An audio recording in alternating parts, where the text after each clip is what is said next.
present that we miss him. And we want God to do something that's absolutely spectacular. We say, God, listen, here's how this is going to work, God. God, if you would do something that is truly amazing, something that is so unbelievable, I would honor you more. God, I would do what you want me to do. God, I would believe in the truth of Jesus.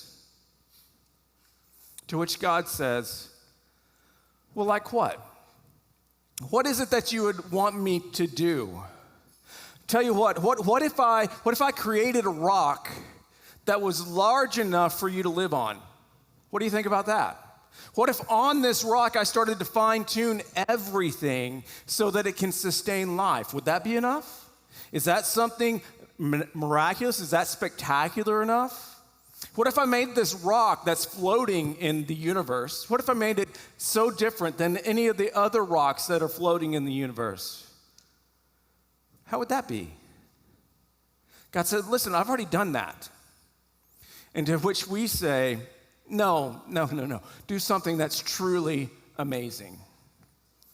To which God says, okay, how about this?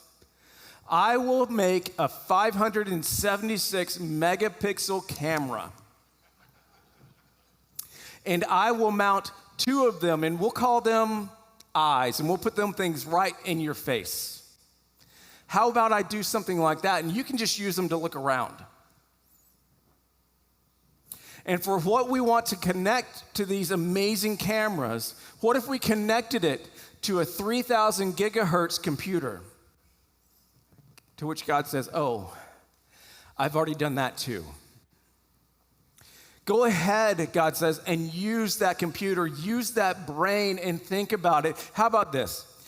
What if I take 50,000 cells in your body, and I say these 50,000 cells are going to die and be replaced with brand new ones with no conscious effort on your part before the speaker can finish telling you about it?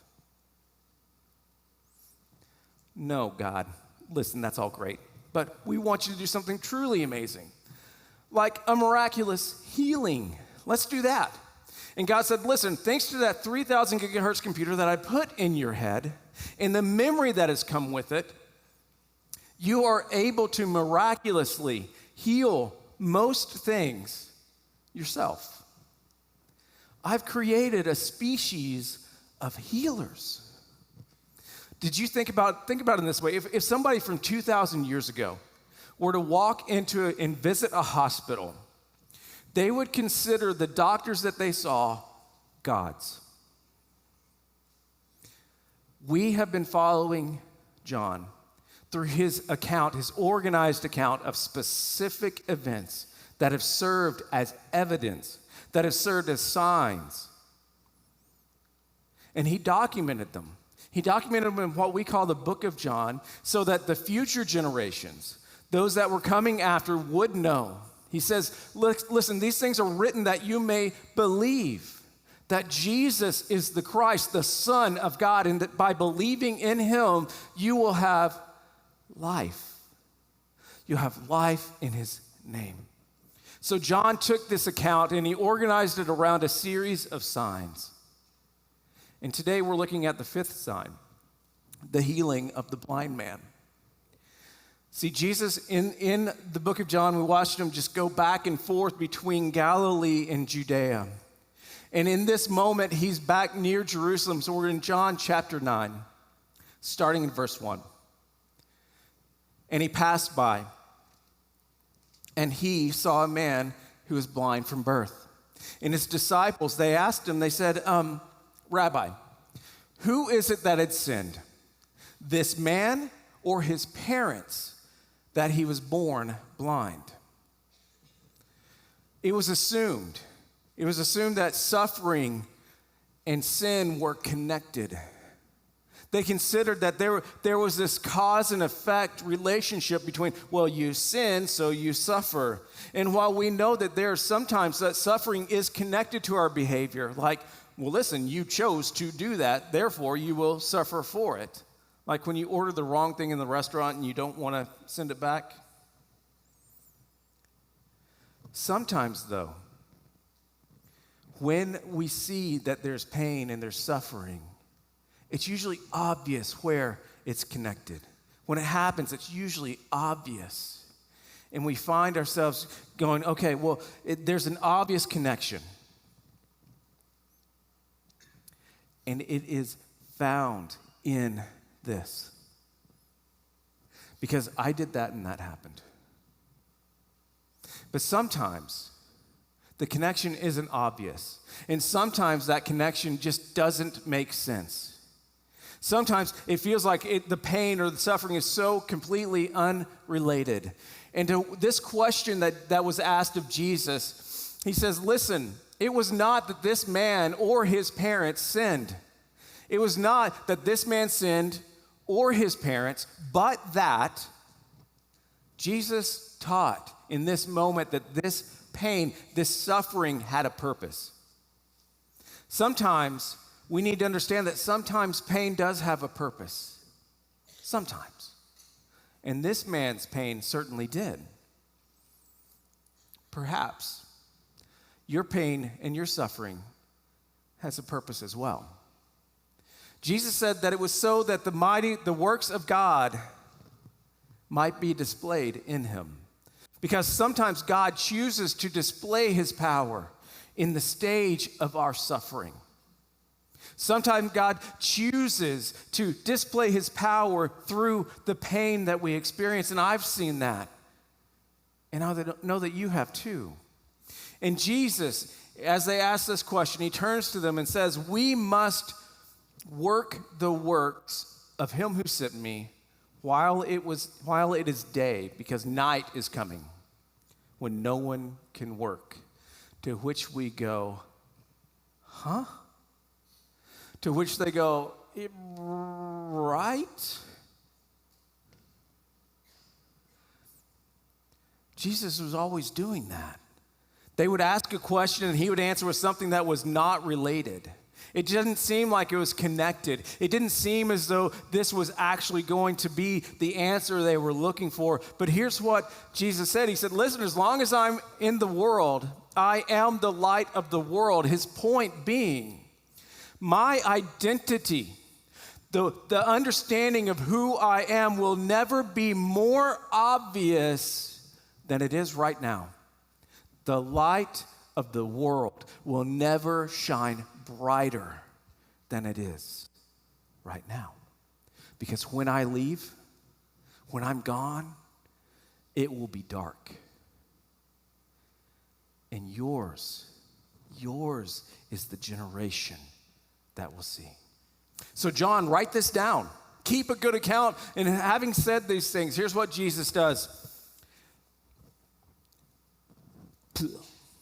Right? What? Having said these things, he spit on the ground and he made mud with the saliva. Then he anointed the man's eyes with the mud. Have you ever really hoped that there would be more details in the scripture? I think this is one of those times. I mean, think about it.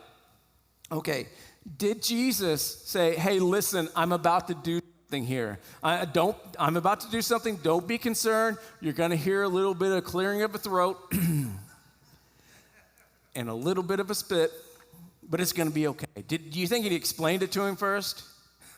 Do you think maybe he just said, hey, guys, hold him down. Just hold him down. Watch this. Or do you think maybe it was like one of those surprise attacks? He's like, poof.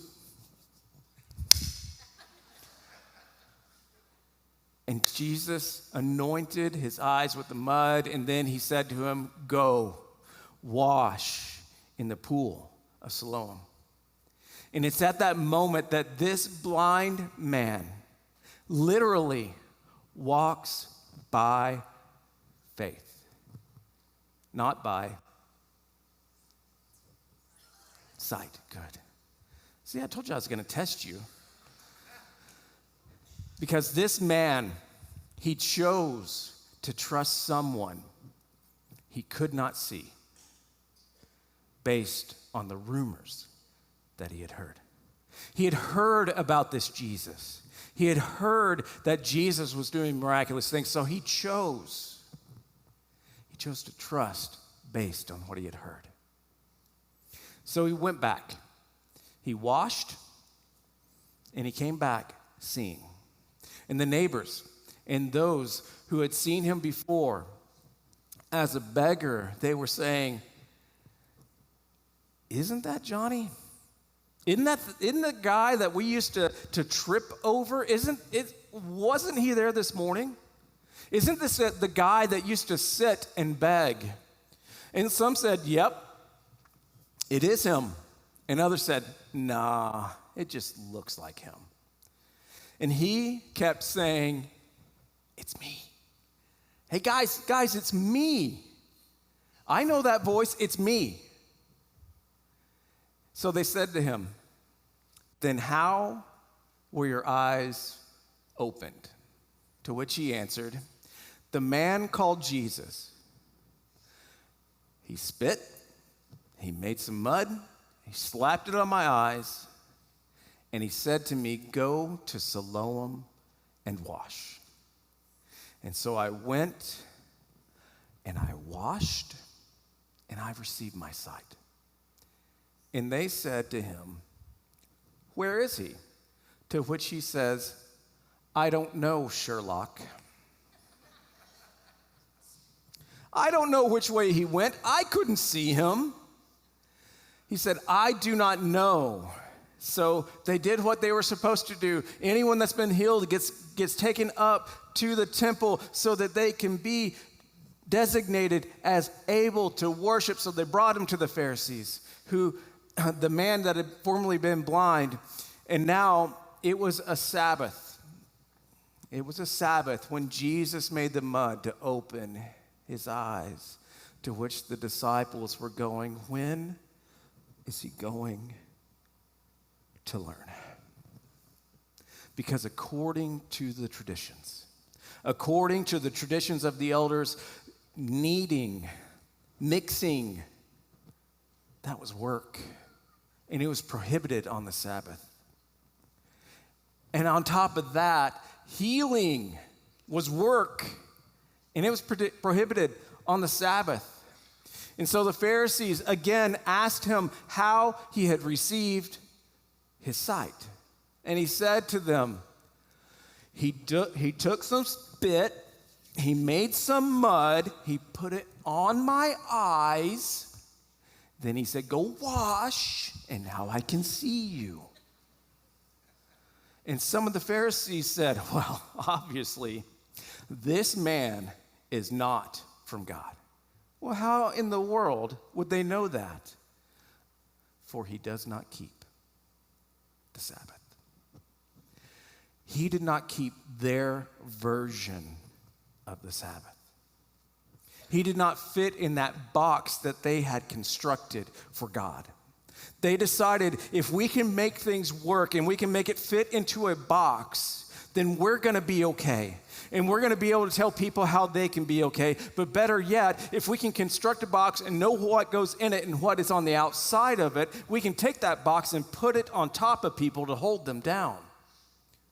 They made their God box. But others said, "Well, how can a man who is a sinner do such signs?" And there was a division among them. So they said again to the blind man, "What do you say about him?" Really, okay, you were there, obviously. You were there, and he did this with you, and he opened your eyes. So what do you have to say about this guy? Who is he? And the blind man replied, "He is a prophet."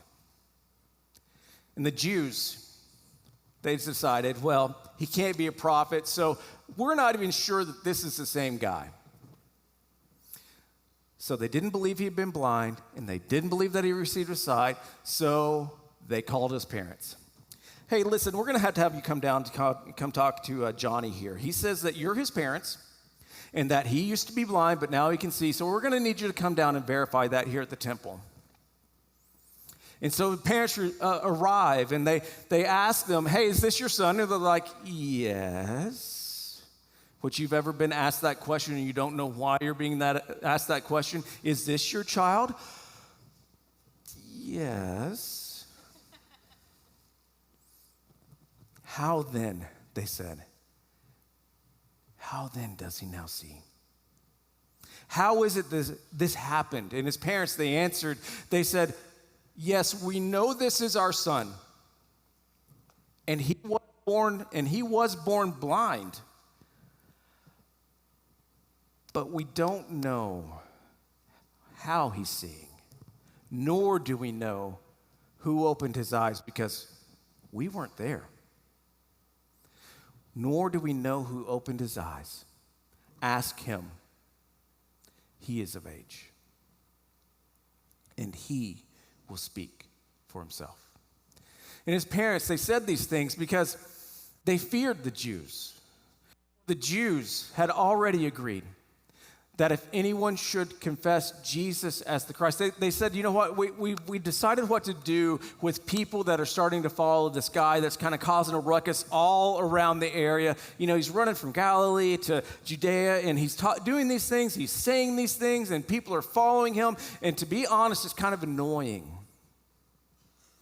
And they made up their minds that they had no room in their worldview. They had no room in their theology that could kind of understand what was going on. There was no room in their minds for what was happening. And so they decided that they would ignore what was happening right before their eyes. They had willful blindness.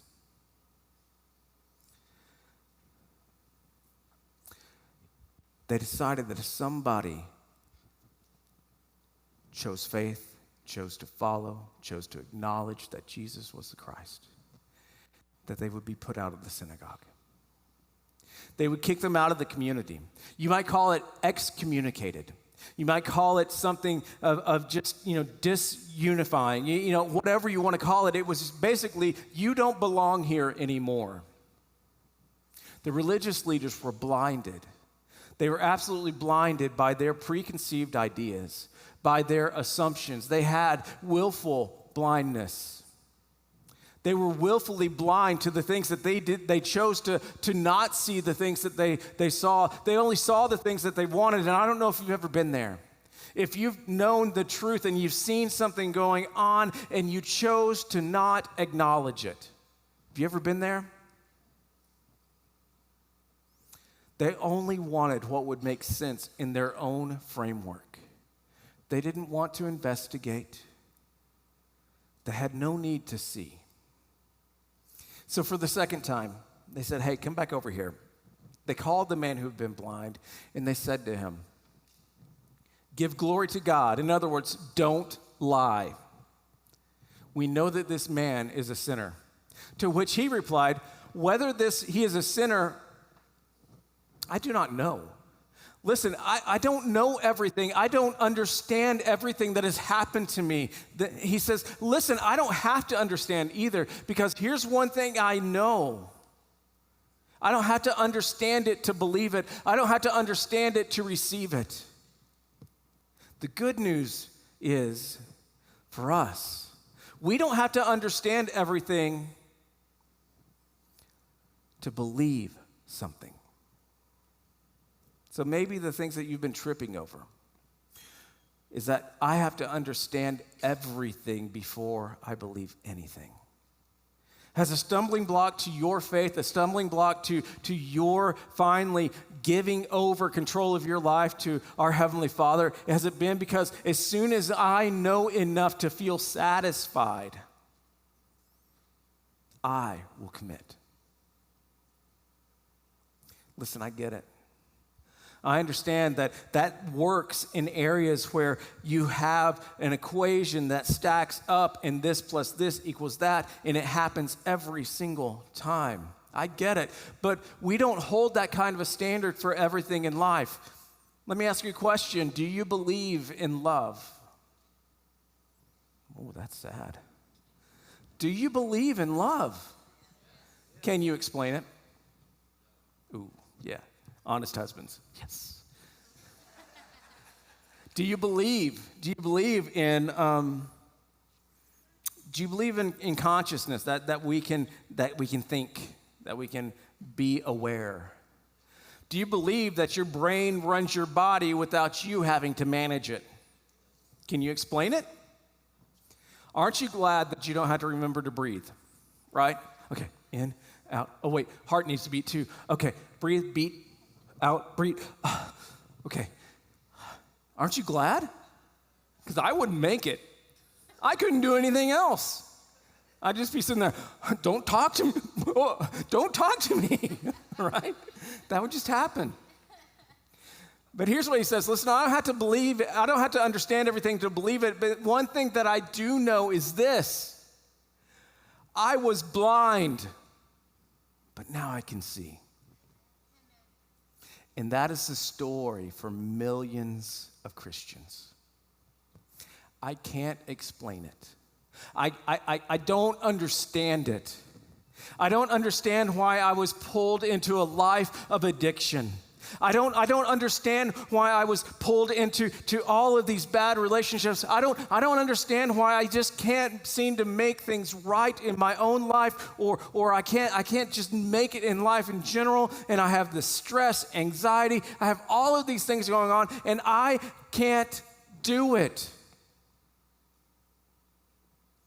I can't do it.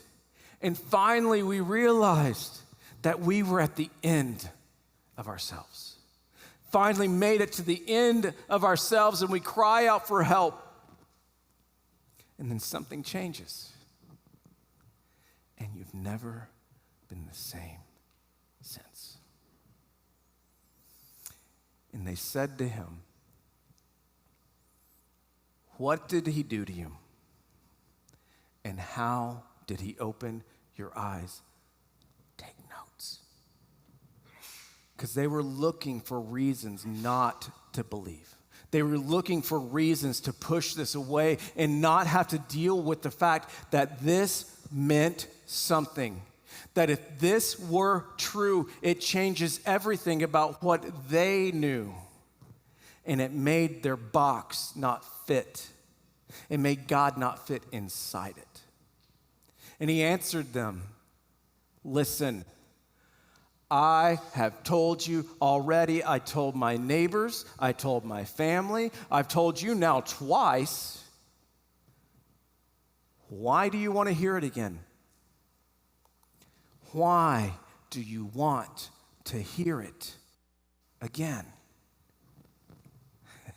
Hey, do you also want to become his disciples? To which they said, "No." They reveled him. They yelled. They said, kicking dust and, just throwing things and saying, "No way, you're his disciple. We are disciples of Moses. We know that God spoke to Moses. But as for this man, we don't know where he comes from." To which the blind man, he then answered, "That's amazing. Why don't you know? You do not know where this guy comes from, yet he opened my eyes. You guys don't get this? How dense are you? This man he's obviously from God, because only God can do that. How much more evidence do you need? Maybe you need your eyes to be opened. If this man," he says, the blind man says, "were not from God, he could do nothing." To which the Pharisees answered, "You were born in utter sin, and you disgust me. How could you, a filthy sinner from birth, to even think that you could teach us? How dare you?" And they kicked him out. And they told the man, "You deserved to be blind." And they threw him out of the synagogue because they had willful blindness. They refused to look. They refused to see what could be seen. They refused to discover the things that were right in front of them.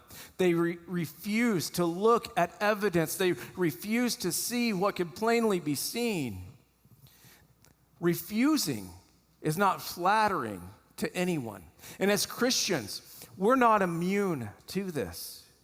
Historically, our resistance to science and to people who are not like us makes us look like the Pharisees. Because if we've limited God to our box, it's a nice box and has some really pretty detail on the outside of it. If we've limited God to our box, we'll be tempted to not look at anything that doesn't fit in it. If we have this box and we've designed it to only hold certain things, we're not going to allow anything that doesn't fit our mold to go inside. As Christians, we should be the most curious people. We should wander and be in wonder of the God of the universe, the one that created intricacies that we still have not yet discovered. We should be the most curious. We should be the most fearless and the most accommodating people in any room. But for some, if you're not a Christian or you used to be a Christian or you're just kind of walking a little bit out the door, have you looked lately to see what God is doing? Have you looked lately? Or have you shut the door once and for all? And let me ask you, is that really wise? Because maybe this box that you have,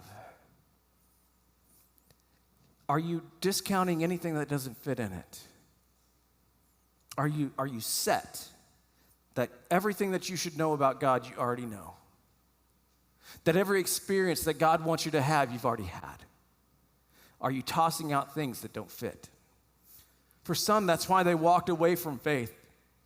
And it's why some are walking away slowly from the door right now, maybe because they quit, because the God that was in the box is nothing like the God outside the box.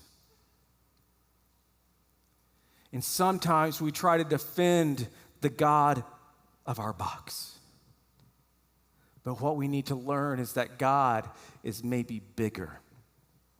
God is maybe bigger than we thought he was. Or maybe God is bigger than you were taught he was. And it's okay to be wrong, because we're all wrong about something. And it's okay not to know, because we're all learning. But I would suggest that it's not okay not to look if there's something to be seen. It's not okay to turn a blind eye to something that is obviously happening. John's message to us is simply this: there is something you should see. I've given you my account, and I'm hoping that once you've heard, what you've read, what you've understood, what I saw, that maybe, just maybe, you would believe that Jesus is the Christ, that he's the Son of God, and that by believing you will have life in his name. John would say, listen, I got to be an eyewitness to this. I lived in the days when the light of the world touched down in this world. I was there. And it was so much better. It was so much bigger than we ever thought it would be. John reflects, he loved the world so much that he gave himself so that no one would ever be lost, to God. And when he died, we thought it was over.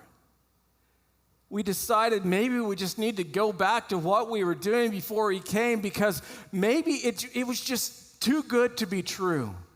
But then he rose from the dead, and we realized he was exactly who he claimed to be.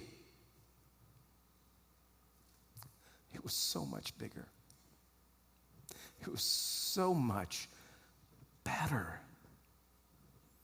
than we'd ever thought. Would you pray with me?